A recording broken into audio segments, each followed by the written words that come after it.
Meu nome é Marina Santos, tenho 32 anos, e descobri que o desprezo da família pode ser o combustível mais poderoso para a vingança quando minha própria mãe riu da minha cara dizendo que eu jamais me formaria. Ela estava no Hospital São Luís, em São Paulo, internada com uma pneumonia grave, cercada pelos meus irmãos que sempre foram os orgulho da família, quando soltou essa frase que ecoaria para sempre na minha memória.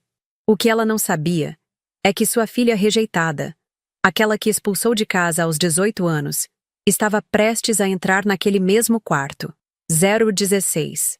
Porque enquanto minha família me considerava um fracasso, eu havia me tornado algo que eles jamais imaginariam possível.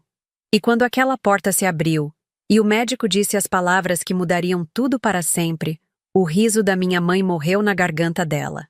Esta é a história de como uma filha desprezada se tornou a salvação da família que a rejeitou, e de como a justiça, às vezes, vem vestida de jaleco branco. Mas antes de continuarmos, confira se você já está inscrito no canal e escreva nos comentários. De onde você está assistindo este vídeo? Cresci na zona leste de São Paulo, na Vila Matilde, em uma casa onde o afeto era distribuído de forma desigual como a comida no final do mês. Meus pais, Sebastião e Conceição Santos, tinham 3 filhos. Ricardo, de 35 anos, que se tornou contador e sempre foi o menino de ouro. Patrícia, de 30, que casou bem e deu os netos que eles tanto queriam. E eu, Marina, a filha do meio que desde pequena parecia carregar uma maldição invisível. Enquanto Ricardo ganhava bicicleta nova no aniversário, eu ganhava as roupas usadas da Patrícia. Quando ela tirava notas boas, ganhava festa na pizzaria. Quando eu tirava, era obrigação. Aos poucos, fui entendendo meu lugar naquela família. Eu era a sobra, aquela que existia apenas para contrastar com o brilho dos outros 2. Meu pai, pedreiro de profissão, sempre dizia que estudo era coisa para rico, que mulher tinha que aprender a cozinhar e cuidar de casa. Minha mãe, Dona Conceição, que trabalhava como faxineira em escritórios no centro, concordava e ainda acrescentava: essa aí não tem jeito mesmo, nasceu sem sorte. Aos 16 anos, quando disse que queria fazer medicina, a risada que ecoou pela casa ainda ressoa nos meus ouvidos. Medicina? Minha mãe disse, limpando as lágrimas de tanto rir. Filha, você mal consegue passar de ano no colegial. Medicina é para gente inteligente, não para quem nem sabe fazer uma conta direito. Ricardo, formado há 2 anos em contabilidade por uma faculdade particular que custou um sacrifício danado para a família, balançou a cabeça com pena. Marina, seja realista. Arruma um namorado que trabalhe, casa logo e para de sonhar com essas bobagens. A gota d'água veio no meu aniversário de 18 anos. Enquanto conversávamos na cozinha sobre meu futuro, minha mãe foi categórica. Ou você para com essa mania de medicina e arruma um trabalho decente, ou sai de casa. Não vou sustentar vagabunda que fica enchendo a cabeça de sonho impossível. Naquela noite, fiz minha escolha. Peguei as poucas roupas que tinha, os R$ 47 que juntara trabalhando como vendedora ambulante. A vida nas ruas de São Paulo é uma universidade cruel para quem não tem para onde voltar. Nos primeiros meses, dormi em albergues, casas de amigos e até mesmo em praças quando o dinheiro acabava. Consegui um emprego de meio período como auxiliar de limpeza em um hospital público da Zona Sul, o Hospital das Clínicas. Era irônico. Eu limpava os corredores por onde passavam os médicos que um dia sonhei ser. Mas foi naquele hospital que tudo começou a mudar. Dona Elza, enfermeira-chefe do pronto-socorro, notou que eu sempre parava para observar os procedimentos médicos durante minha pausa. Menina, você tem interesse nessas coisas? Perguntou um dia. Contei minha história, meu sonho impossível. E ela sorriu de um jeito que eu não via há muito tempo. Impossível é uma palavra que não existe no meu vocabulário, filha. Vem cá, vou te ensinar umas coisas. Durante 2 anos, enquanto trabalhava limpando o hospital de madrugada, Dona Elza me ensinou anatomia básica, procedimentos de emergência e me emprestou livros médicos antigos. Eu estudava nas pausas, nos intervalos, no ônibus, em qualquer momento livre. Aos 20 anos, Prestei vestibular para medicina em uma universidade federal. Passei. Foi a primeira vez em anos que chorei de alegria sozinha, porque não tinha ninguém para dividir aquele momento. A faculdade foi uma batalha diária. Trabalhava das 22 às 6, limpando consultórios médicos particulares. Dormia 3 horas. Assistia aulas o dia todo e estudava até tarde. Meus colegas vinham de famílias que podiam pagar cursinho, livros caros, viagens de estudo. Eu fotocopiava apostilas, comprava livros usados no sebo e fazia resumos à mão porque não tinha computador. Várias vezes pensei em desistir, mas a lembrança do riso da minha mãe me dava força para continuar. Durante os 6 anos de medicina, não tive contato com minha família. Soube através de conhecidos que Ricardo havia se casado, que Patrícia tivera um filho, que meu pai continuava na construção civil e minha mãe ainda trabalhava como faxineira. Eles nunca perguntaram por mim, nunca tentaram saber se eu estava viva ou morta. Para eles, eu havia simplesmente deixado de existir no dia em que saí de casa. Me formei aos 26 anos como a terceira melhor aluna da turma. Na formatura, enquanto os outros celebravam com famílias inteiras, eu estava sozinha na plateia com Dona Elsa, que havia se tornado mais que uma mentora. Era a família que eu escolhi ter. Você conseguiu, doutora Marina. Ela disse com os olhos cheios de lágrimas. Agora vai especializar em quê? A resposta veio sem hesitação. Cardiologia. Queria ser a melhor em salvar corações, já que o meu havia se tornado tão forte de tanto apanhar. A residência em cardiologia foi mais 3 anos de dedicação extrema. Plantões de 36 horas, estudos intermináveis, pressão constante. Mas eu havia aprendido desde jovem que a dor pode ser transformada em combustível. Cada cirurgia que eu assistia, cada procedimento que eu aprendia, cada vida que eu ajudava a salvar, era uma pequena vingança contra aqueles que disseram que eu não chegaria a lugar nenhum. Aos 29 anos, me tornei cardiologista e consegui uma vaga como médica concursada no Hospital São Luís, um dos mais respeitados de São Paulo.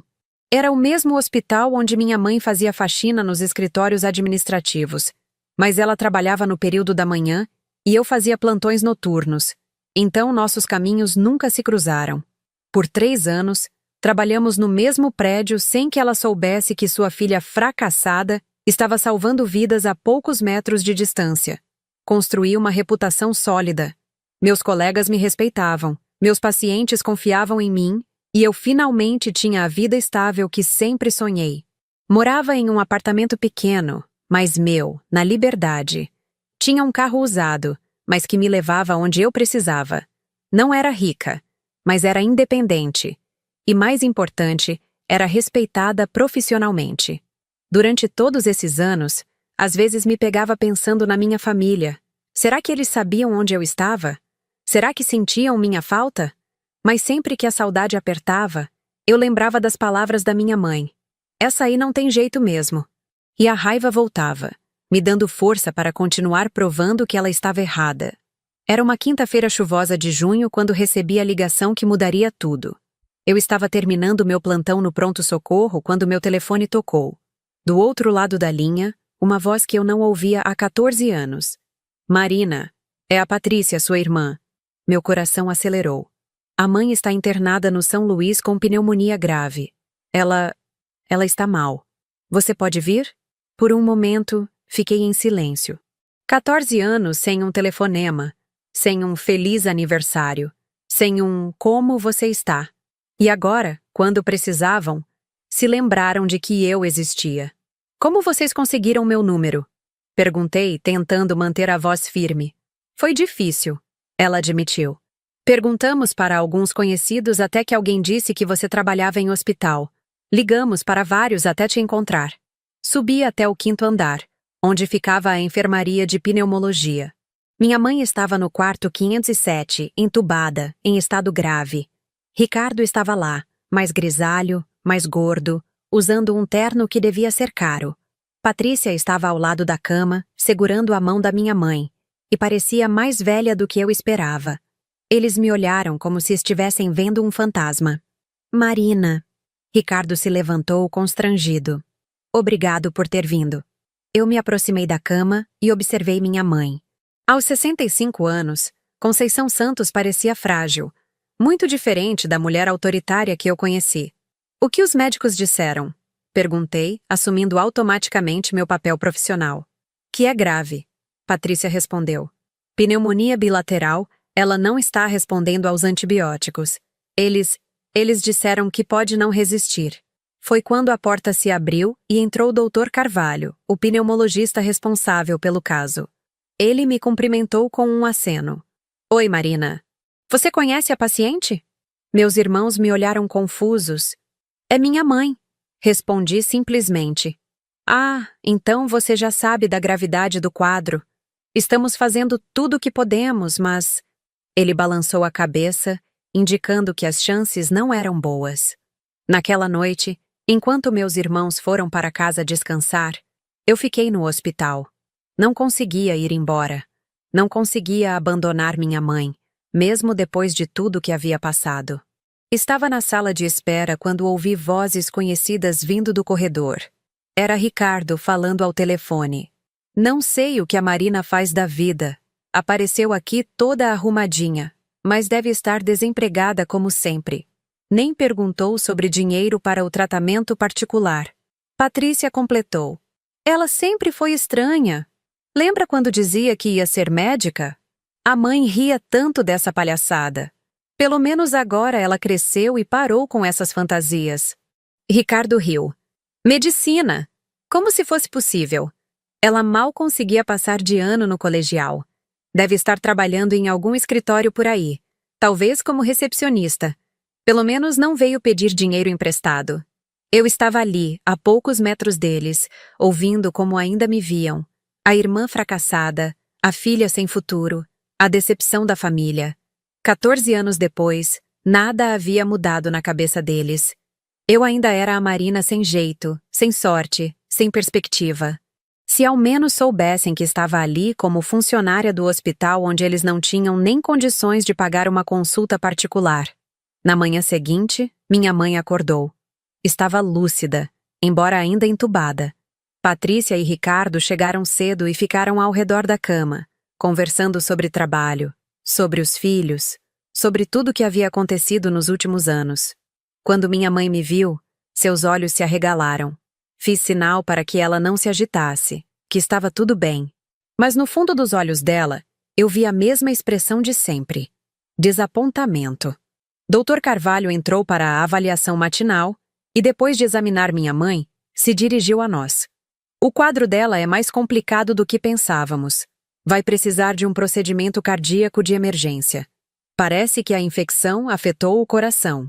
Meus irmãos ficaram pálidos. Que tipo de procedimento? Ricardo perguntou. É complexo. Vai precisar de um cardiologista experiente. Vou chamar nossa melhor especialista. Ele saiu do quarto e, em poucos minutos, eu ouvi meu nome sendo chamado no alto-falante. Doutora Marina Santos, comparecer ao quarto 507. Doutora Marina Santos, quarto 507. Meus irmãos se entreolharam confusos. Deviam estar pensando que era coincidência, que havia outra Marina Santos no hospital. A porta se abriu e Dr. Carvalho entrou acompanhado de uma enfermeira. Família Santos, ele anunciou. Esta é a doutora Marina Santos, nossa cardiologista especialista em casos complexos. Ela vai cuidar do procedimento da senhora Conceição. O silêncio que se instalou no quarto era ensurdecedor. Eu estava ali, de jaleco branco, com meu crachá identificando doutora Marina Santos, cardiologia. E a realidade estava finalmente se revelando. Minha mãe tentou se levantar na cama, seus olhos incrédulos fixos em mim. Ricardo ficou de boca aberta e Patrícia começou a chorar sem entender direito o que estava acontecendo. Marina! Minha mãe conseguiu sussurrar ao redor do tubo. Como isso é possível? Dr. Carvalho, alheio ao drama familiar se desenrolando, continuou. A doutora Marina é uma das nossas cardiologistas mais competentes. Ela fez residência aqui mesmo e tem um excelente histórico em cirurgias cardíacas complexas. A senhora está em excelentes mãos. Ele se retirou, deixando-nos sozinhos com a verdade que havia custado 14 anos para ser revelada. Você é médica? Ricardo conseguiu balbuciar. Você se formou em medicina? Eu me aproximei da cama da minha mãe, verificando seus sinais vitais no monitor, assumindo completamente meu papel profissional. Formada há 6 anos, especializada em cardiologia há 3. Trabalho neste hospital há 3 anos também. Patrícia estava chorando mais forte agora. Mas como? Quando? Por que nunca disse nada? Olhei diretamente nos olhos da minha mãe, aquela que havia rido da minha cara, que havia dito que eu nunca chegaria a lugar nenhum. Porque vocês nunca perguntaram. Em 14 anos, nenhum de vocês se interessou em saber se eu estava viva ou morta, quanto mais o que eu fazia da vida. A verdade pesava no ar como chumbo derretido. Minha mãe tentou falar, mas eu a interrompi gentilmente. Agora não, mãe. Você precisa se recuperar primeiro. Vamos fazer o procedimento amanhã de manhã. É um cateterismo cardíaco para desobstruir uma artéria. Você vai ficar bem. Ricardo se aproximou. Marina, Nós não sabíamos... Não sabiam porque nunca se importaram em saber. Respondi calmamente. Mas isso não importa agora. O que importa é que ela se recupere. Saí do quarto deixando minha família em estado de choque. No corredor, Dona Elsa estava me esperando com um sorriso orgulhoso. Soube que sua mãe está internada aqui. Como você está se sentindo? Estranha, admiti. Por 14 anos eles me consideraram um fracasso. Agora descobrem que a filha fracassada é quem vai salvar a vida da matriarca da família. A cirurgia foi um sucesso. Minha mãe se recuperou completamente e durante os dias de internação, tivemos longas conversas. Ela pediu perdão pelas palavras duras, pelo desprezo, por ter me expulsado de casa. Mas algumas feridas são profundas demais para cicatrizar completamente. Perdoei, mas não esqueci. Hoje, 3 anos depois, mantenho contato regular com minha família. Eles me respeitam, me admiram até. Mas sei que se eu não fosse médica, ainda seria a Marina sem futuro. Aprendi que a melhor vingança não é a que machuca, mas a que prova que você sempre foi maior do que tentaram fazer você acreditar.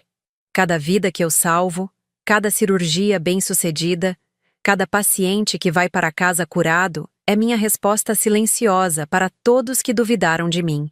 A menina que saiu de casa aos 18 anos rejeitada e desprezada se tornou a doutora Marina Santos, cardiologista respeitada, que salvou a vida da própria mãe que disse que ela nunca chegaria a lugar nenhum. Às vezes, a justiça mais doce é simplesmente se tornar exatamente aquilo que disseram que você nunca seria capaz de ser.